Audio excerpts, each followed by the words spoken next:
Hello and welcome to the WrestleTalk News. I'm Ollie Davis. Last year saw a lot of notable releases from WWE. Damien Sandow, Cody Rhodes, Alberto Del Rio, Wade Barrett. But life after Vince McMahon isn't all Impact Zone debuts and beating up Ninja Turtles. There's always the self-help business. Ryback has announced on his Instagram page that his self-help book, Wake Up, It's Feeding Time, has been published ahead of schedule. Probably best he went with those catchphrases rather than the I'm dumb as f*** one CM Punk made famous. This comes the same week as Ryback's latest shoot story about his time in WWE on his podcast Conversation with the Big Guy. Vince McMahon sees me, this was before my third surgery, he comes up to me and we had a nice little lengthy discussion. "I'm gonna allow you to make me a lot of money and I'm never gonna give up on you, pal," were his exact words, and then they gave up on me. The more serious accusation comes from Ryback recalling what happened to, in his words, the open and shut multi-million-dollar lawsuit he had against a doctor. I get a phone call from former WWE Vice President of Talent Relations, Jane Geddes, and she tells me, "Ryan, this phone call is off the record." And I go,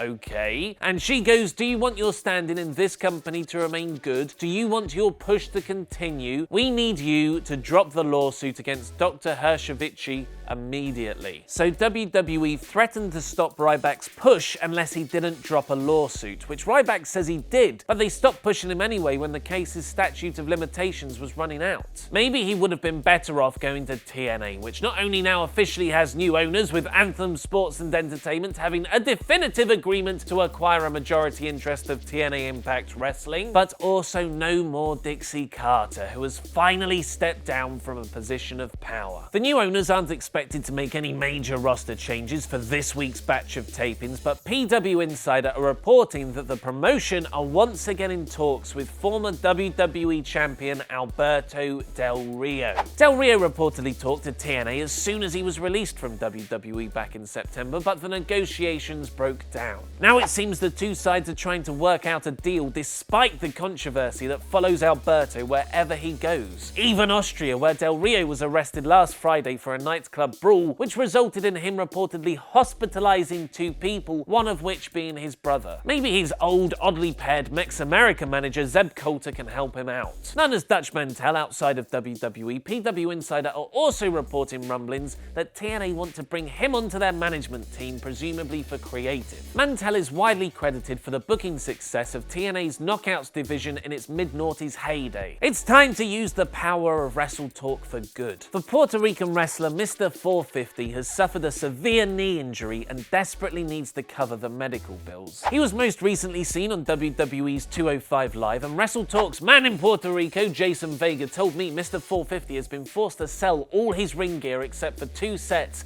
in an attempt to cover the expenses. Click the GoFundMe link in the video description to find out how you can help. What free agents would you bring into TNA for the post-Dixie era? Ask, what's Bade Warrett doing in the Impact Zone in the comments below. If you want to hear the full story of Del Rio's insane-sounding arrest or whatever did happen to Wade Barrett, click on the videos to the left and subscribe. I've been Ollie Davis, and that was wrestling.